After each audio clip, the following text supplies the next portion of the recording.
మేడ్చల్ జిల్లా గట్కేసర్ మండలం ఏదిలాబాద్ గ్రామ పంచాయతీలో నిర్వహించిన గ్రామ సభలో దారుణం చోటు చేసుకుంది. గ్రామ పంచాయతీలో జరిగిన నిధుల అవకతవకలపై వివరణ ఇవ్వాలని గ్రామ పంచాయతీ పాలకవర్గంతో పాటు గ్రామ ప్రజల సభ డిమాండ్ చేశారు. సదరు పంచాయతీ సెక్రటరీ సమాధానం ఇవ్వకపోవడంతో గ్రామ సభలో కొద్దిసేపు గందరగోళం నెలకొంది. ఇంతలోనే ఓ మహిళ మాట్లాడుతూ ఇంటి పన్ను విషయంలో సదరు పంచాయతీ సెక్రటరీ తమను తీవ్రంగా ఇబ్బందులకు గురిచేస్తున్నారని, తమ ఇంటికి వచ్చి అసభ్య పదజాలంతో దూషించిందని, నల్ల కనెక్షన్ పైపులు తవ్విందని ఆవేదన వ్యక్తం చేస్తూ ఆమెతో అసభ్యకరంగా ప్రవర్తించింది. పంచాయతీ సెక్రటరీ ఏం పీక్కుంటావో పీక్కో అన్నందుకే చీర లాగినట్లు ఆ మహిళ స్పష్టం చేసింది.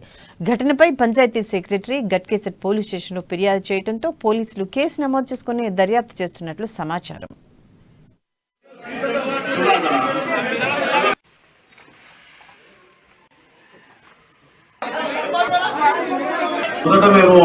మాకు నీళ్ళకి ఇబ్బంది అవుతుందని ఒక ట్రాన్స్ఫార్మర్ 60,000 రూపాయలకి ట్రాన్స్ఫార్మర్ తెచ్చేయడం జరిగింది. అందరి పంచాయతీ మెంబర్లకు, ఉప సర్పంచ్ కు అందరికి తెలుసు. ఇప్పుడు అట్లా మాట్లాడితే నేను భావింది కాదు. అందులో 60,000 ట్రాన్స్ఫార్మర్ ఖర్చు పెట్టాము. తర్వాత 1,00,000 రూపాయలు మన స్పీడ్ కట్టలు 1,20,000 అయింది.